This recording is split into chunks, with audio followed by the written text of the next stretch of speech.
Alright, last but not least, the Adept.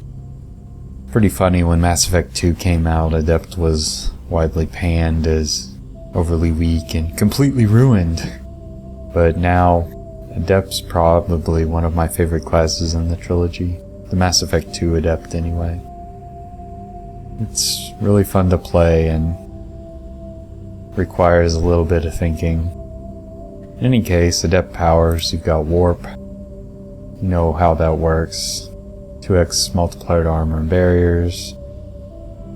Detonates warp bombs. Throw, pretty much a pure CC power, ragdoll power. Singularity is the trademark power. Basically, you launch a dark energy sphere and it sucks in enemies.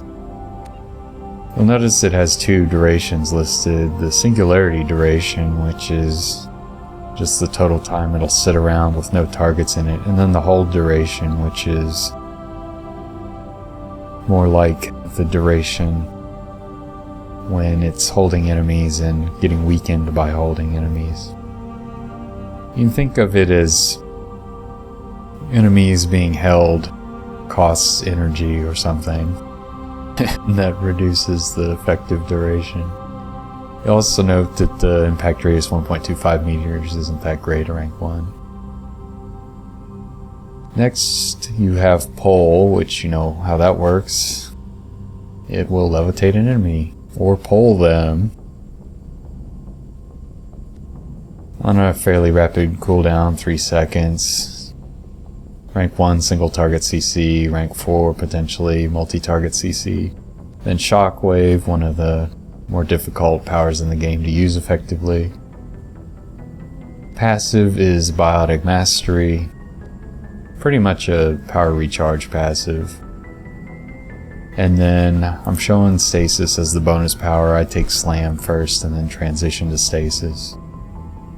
Anyway, you import a level 50 character and you start at level 3, so we've got 4 total points to spend. I'll go ahead and get Singularity 2 right off the bat. That'll improve the radius slightly, improves the hold duration. Max targets goes up to 3, but the more targets, the shorter the actual effective duration. And then go ahead and get Biotic Mastery 1.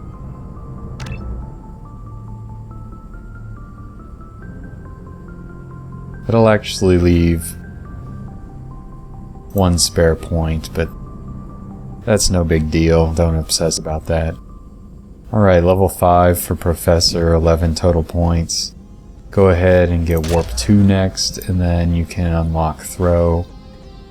And then, depending on your point of view, you can either put a point in Throw or not. If you have Slam, it's slightly redundant. If you're already on Stasis, it makes a little more sense since Throw is only on 3-second cooldown and you'll have fast single target CC. Stasis is 6 seconds. You don't want to be using that just to CC a mook. If you're on Slam, which you will be on PC since you haven't gotten the Professor yet, if it's not something that's absolutely necessary, but I'm just going to show getting it. And I would take it anyway with Slam. Might as well. It'll help for knocking things off ledges, knocking explosive containers into enemies. And just, it's a fun power, so you might as well have at least rank 1.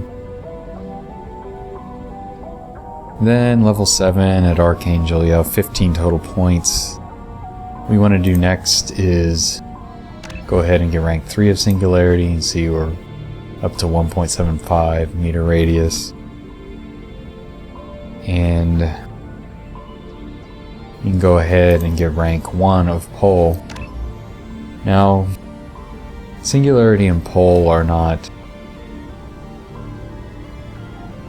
used for the same thing on Adept. At first glance they seem similar. They both lift targets and prime them for warp explosions. The main difference is this difference in cooldown, 3 seconds versus 4.5 seconds. That doesn't seem like much but over the course of a mission it adds up. Usually what you want to do with Singularity is stick semi-elite targets or lay it down to deny an area of approach, where Pull is just pure CC against mooks. Later game, when you can get all the way to Pull field, their roles are very clearly delineated in that manner.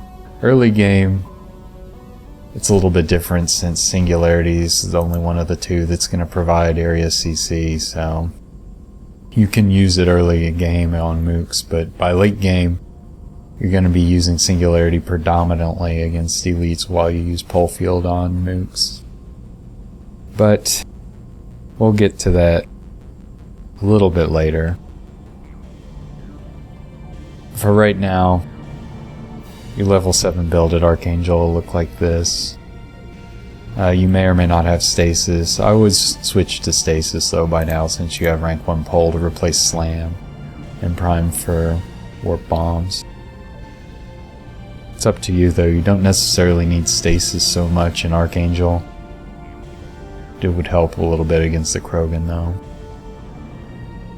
For Horizon, you're going to be a level 12, so progressing there you're going to get heavy Singularity first. Spoiler alert. The two evolutions for Singularity are heavy versus wide. Usually I like AoE powers, but Singularity is AoE regardless, and wide doesn't stick the elite targets as long, so that's why I prefer heavy.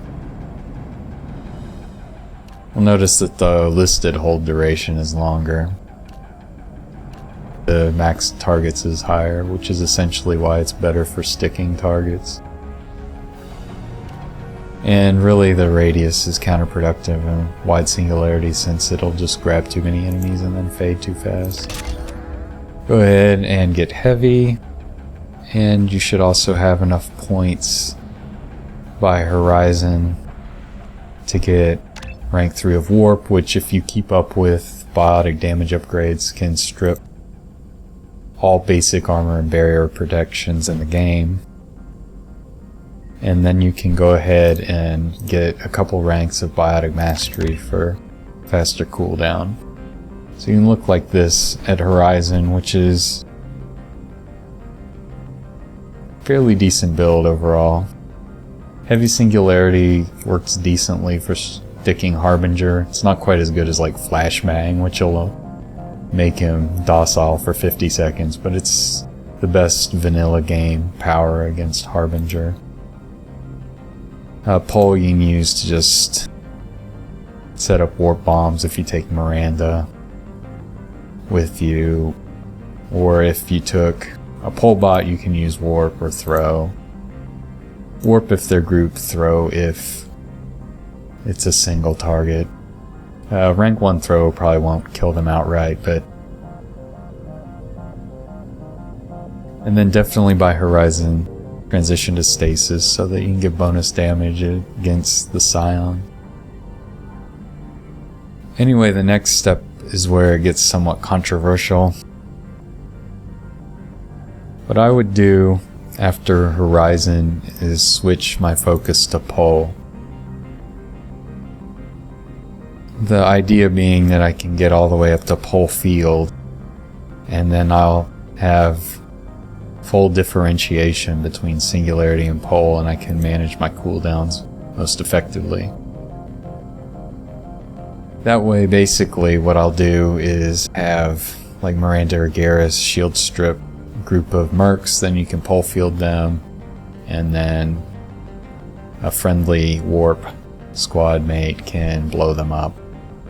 Also, when you pull a bunch of enemies, they can't shoot at you, so ragdoll 3 targets, 3 guys aren't shooting me. Ragdoll 1 target, 2 guys are shooting me.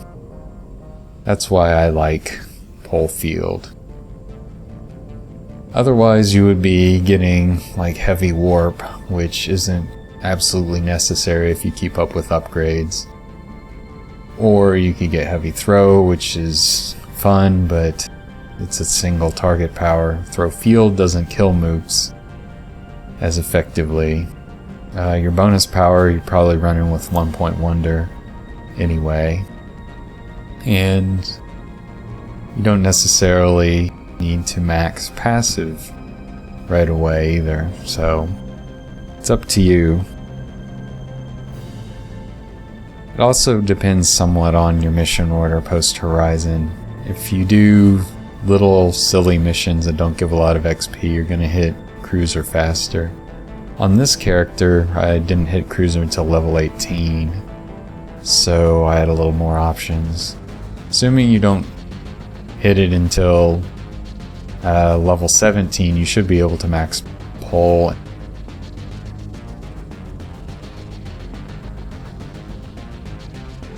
But we'll just show a Pull 3 at level 16. And then I would go ahead, get Pull Field.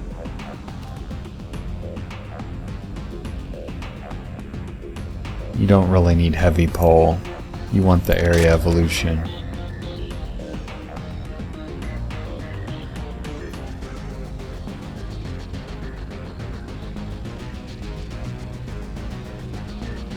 And then we're going to go ahead and max passive. The two choices for passive on Adept are Bastion or Nemesis. The choice here is really power damage on Nemesis versus power duration. You don't really have damaging powers on the Adept, with the exception of Warp. Like I said, rank 3 Warp with the proper biotic upgrades should strip basic armor and barriers anyway. You shouldn't need the damage necessarily from passive, but if you're trying to control with Singularity and Pull and use your weapons for damage, then Bastion makes a lot more sense. So I go ahead and get that.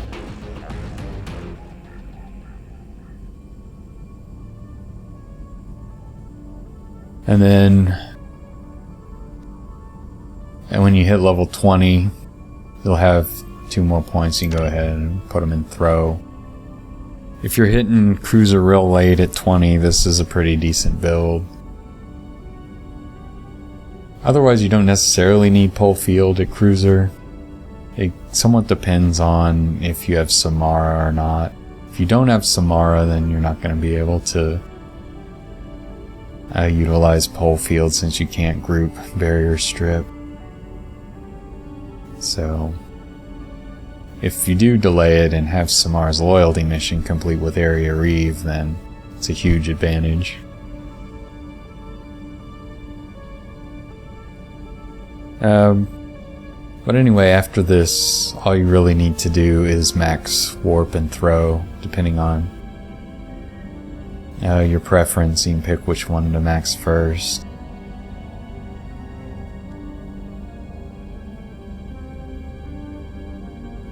I might actually max Throw first to get to Heavy, or Throw Field depending on the mission, but really on Adept you don't need Throw Field so much. It's not like Sentinel where you don't really have area CC other than Cryoblast. So Heavy Throw makes more sense on Adept.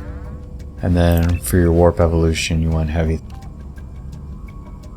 Warp. The reason being is that you do more damage, and more damage more better. Unstable gives you a wider Warp bomb detonation, but unlike on Squadmates it doesn't change the cooldown, so might as well go with Heavy. That brings you to level 30, and this is more or less what people might call the gold standard Adept build. It's not any different than what most people would show, it's just the order that I showed to get there is a bit different because I place pretty high value on Pull Field.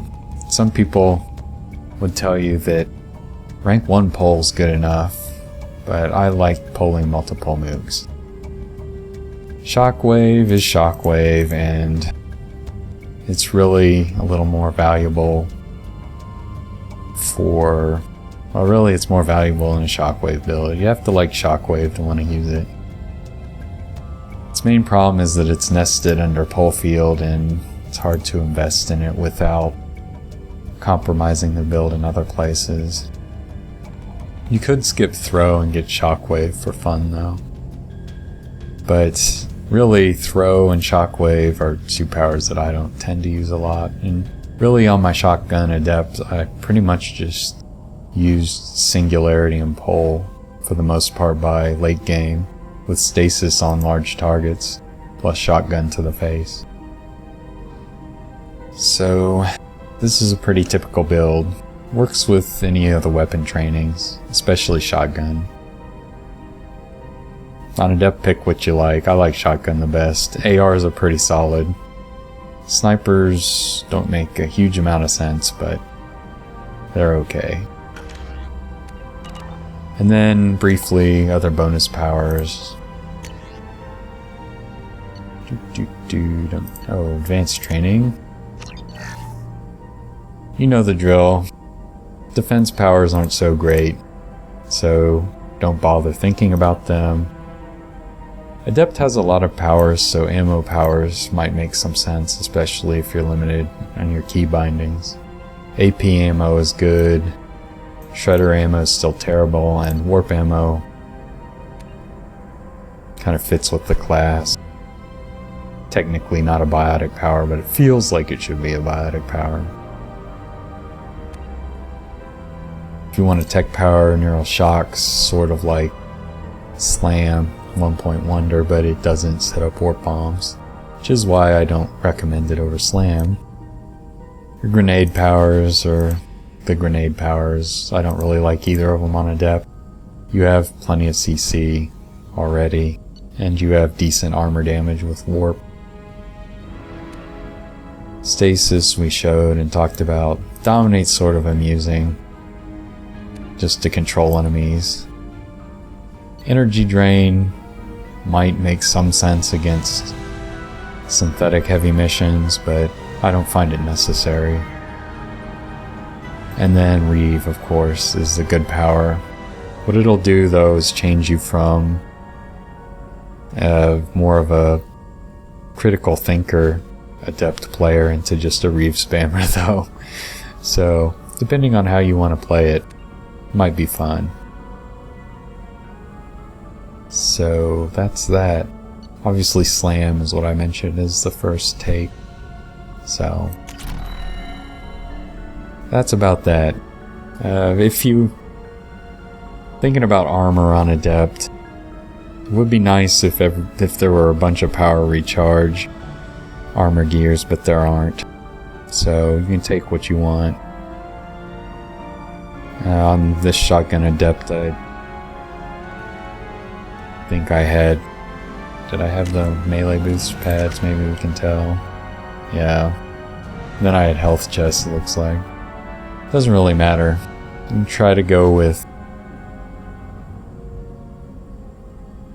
weapon damage probably, or power damage, potentially.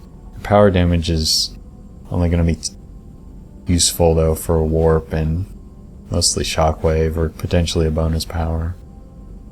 Most of the time the bonuses from armor is relatively small in the grand scheme of things, so it's not something to obsess over. That's why I kind of like just throwing the storm legs and the melee pads on everybody, because those bonuses are a little bit better. But that about covers it with Adept. I'm not even sure what missions I'd want to do. I put up a few Shotgun Adept videos a while ago when I was talking about Pole Field in this thread, having a little bit of an argument. I mean, constructive discussion. So, not really sure what there is to show. I need to go back and look. I think I have the platforms recorded on there. About as well as I can do them.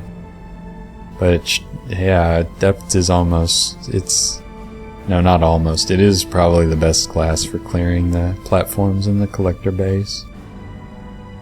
And it's really good on melee enemy missions because of all the CC. But that pretty much brings this to an end. I'm not going to make one of these for Soldier because I'll just make you watch all of the Let's Play run through to get the build for that, or at the very least you can skim the descriptions.